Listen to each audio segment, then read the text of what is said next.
As the situation in Russia continues to get worse, now a record drone attack on Moscow, we are starting to see more conversations about why there still have been no organized protests on the streets. Well, if you have been following this channel for a while, you would know that the basic answer is that the economic downturn has yet to hit average Russians, so there is little direct economic need to protest current policies. Rather, the concerns in front of them are drones buzzing overhead in Moscow, the lingering dread of wondering whether there will be another round of mobilization, and frustration with trying to have reliable access to basic websites. With wage increases still exceeding inflation, the main economic burdens are wondering whether the local gas station will be stocked today, or if flights will be taking off from Moscow. But these are best described as frustrations, whereas protesting can be fatal. So there is your surface answer. Regardless, the interesting thing about this whole conversation is that it fundamentally misunderstands why protests erupt. The common narratives that you will hear in both the media and analyst communities do not appreciate how tacit bargaining from the Kremlin shapes the domestic peace, and that any mistakes that the government makes comes from the associated bargaining frictions. So join me today as we go through 4 phases of bad argumentation. That repression in Russia is just very good, that propaganda in the country is just very good, that the devil that Russians know is better than the devil that Russians don't, and that the Kremlin has fundamentally broken the Russian social contract. Then we will delve into bargaining theory to better understand when exactly Russians will head out to the streets. But let's begin with the repression argument, because it is straightforward. Autocratic governments have security forces that will arrest you if you cause problems on the streets, assuming there are not so many of you out there that the security forces are scared for their own safety. The basic premise of the repression argument is that Russian security forces have been doing this for long enough that there would need to be an incredibly large social movement before they start to think twice about cracking down. Perhaps for other reasons we will discuss in a moment, there is not sufficient consensus to move that many people on the streets right now. Hence, the protests stop before they can start. If I may draw an analogy that you are all familiar with by this point, this would be like saying that wars do not occur because one side is so much more powerful than the other. Yet we know 2 facts about that statement. 1, it is not true. There are plenty of David versus Goliath wars in the history books. And 2, the actual consequential effect of having so much more power over an opponent is the ability to extract more out of them in negotiated settlements. Well, extending that logic to citizen government negotiations, autocratic regimes try to extract as much as they can from their populations. The game that the leader plays is that the more he extracts, the more it antagonizes the population, and the more likely they are to get on the streets to start protesting. If the government is smart, it can match a level of extraction close to what the expected outcome of a civil uprising would produce. Then no one has any reason to protest, because it just incurs risk without any expected reward. In turn, the first-order effect of better security forces is indeed to deter protesting. But the second-order effect is that it allows the leader to try to implement more extractive policies. And thus, the second effect washes out the first effect in terms of whether we would expect to see a revolution.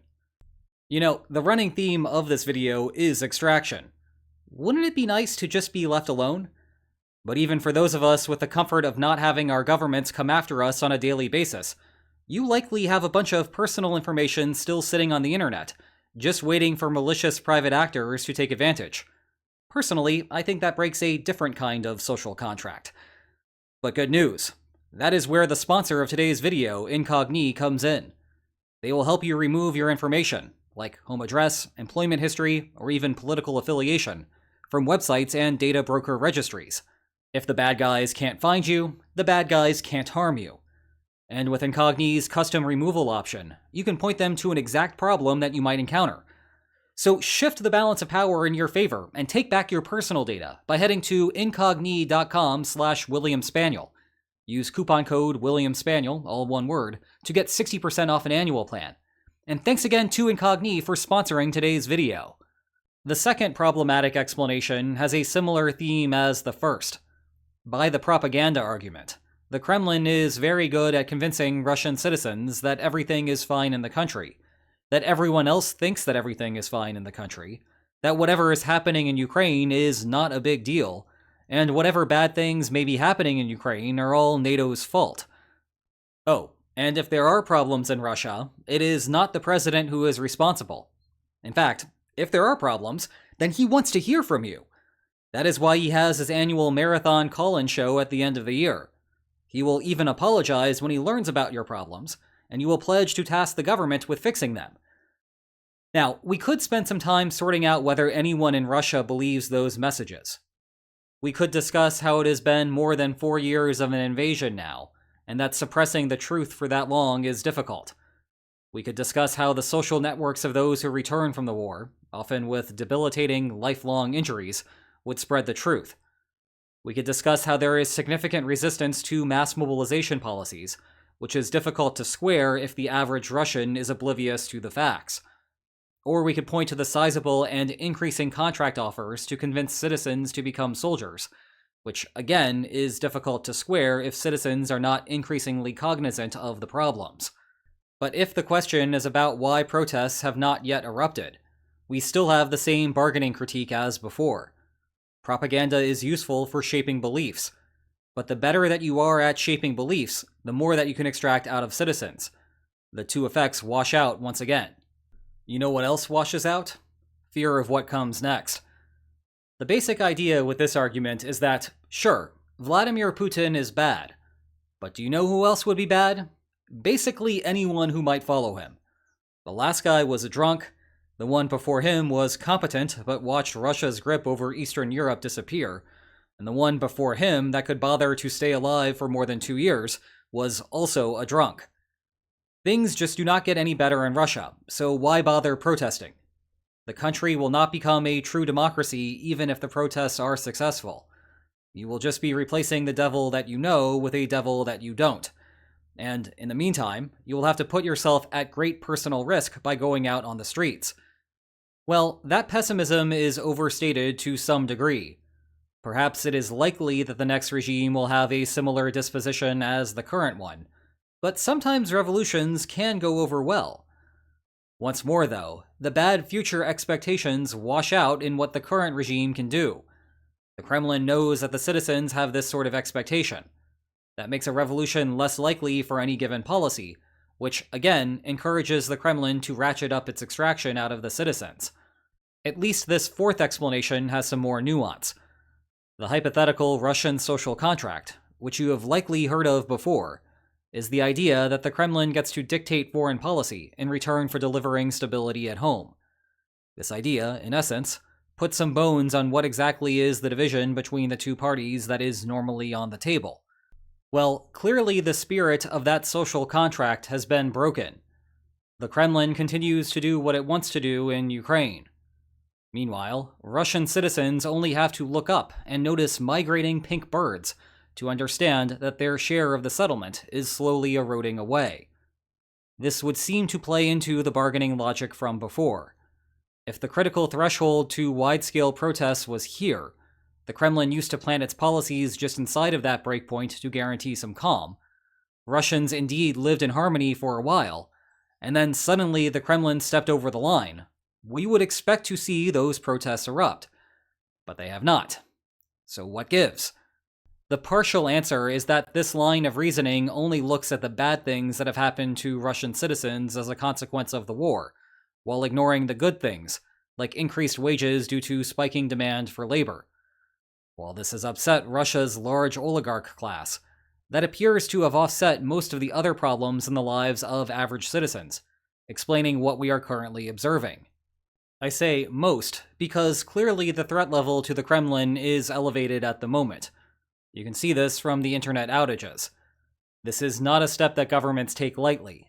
Spotty access to the internet is bad for economic productivity, at a time when the Russian government is facing enormous economic challenges on other levels. Nonetheless, the Kremlin imposes outages because it interferes with the ability of Russian citizens to coordinate their actions against the government. The security benefit to the Kremlin exceeds the negative economic effects and the backlash effect of frustrated Russians who just want to get online, so that is why the Kremlin approved it. That still leaves us without an answer to today's main question. When will we start to see significant protests in Russia? And the honest answer is that I do not know, and no one really knows. Someone who tells you such is either lying to you or is oblivious to the underlying incentives. Autocratic governments can reach a point where their authority is shot and all cohesion is gone. At that point, there is nothing that the government can do that will appease the protesters, so one could make somewhat reliable predictions about the future of the country. However, Russia is far from that point. The Kremlin still has plenty of latitude to scale up or draw down the bar of policy concessions and repression to avoid any clear and obvious problems. One way to convince yourself that we, as keyboard warriors, cannot adequately predict when the government will face active resistance is that if we all knew, then certainly the Kremlin would also know, and security forces in the country would take active steps to counteract the threat. That is basically the equilibrium that we are currently in. The government is doing its best to suppress issues when it thinks it identifies them. At some point, something random might happen, government cohesion might be lost, and we can start making bolder predictions about Russia. But we are not there yet. Aside from random incidents that could occur, what strategic problems could lead to marching in the streets of Moscow? At the risk of rehashing how we got here in the first place, the Kremlin is capable of making fundamental miscalculations. Here, rather than the miscalculation being about Ukraine's ability to resist, it would be about how Russian citizens will respond to changes in the status quo. We also saw a partial version of this with the previously referenced fall 2022 mobilization. But I think that this case is instructive of how the strategic interaction works. The Kremlin realized that the mobilization policy was causing a problem, and they soon shifted to a voluntary recruitment strategy. Still, one could envision a situation where life for the average Russian gets significantly worse.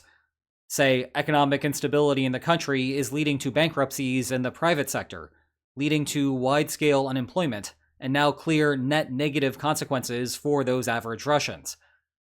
However, suppose that information does not make its way up the Kremlin's food chain. Putin, in particular, remains shielded from the information, both because his lieutenants are afraid to report the truth, and because Putin is increasingly isolating himself. The way a well-informed Putin would react to the situation is by scaling back the war, which would provide some relief to the economy. But he is oblivious to what is happening, so there are no adjustments, and then suddenly there are people out on the streets. A broader mystery that plagues all autocratic regimes is how to suppress the few who might try to protest without the safety of a crowd. Governments need to crack down, lest the movement snowball.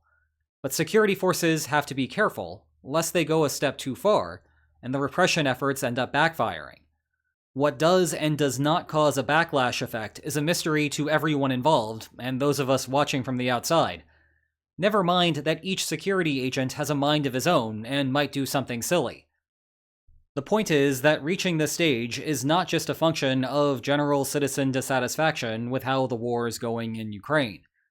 Rather, what determines protests occurring is dissatisfaction in combination with other measures that the Kremlin takes, some of them in the form of carrots to compensate, and others in the form of sticks to repress. And that is both why we have not yet seen mass protests, and why we cannot know for sure when they will start. So, what are our takeaway lines for today? Domestic unrest in autocratic countries is a bargaining problem. General dispositions for or against a government do not explain whether protests occur, because the government adjusts to how much it can extract from its citizens. The Kremlin, at the moment, is giving average Russians the appropriate carrots and sticks to keep them at home. That may change, but the window for that to happen will not be clear to us ahead of time. Thanks again to Incogni for sponsoring today's video. Head to incogni.com/WilliamSpaniel and use the coupon code WilliamSpaniel to get 60% off an annual plan. And if you enjoyed today's video, then please like, share, and subscribe, and I will see you next time. Take care.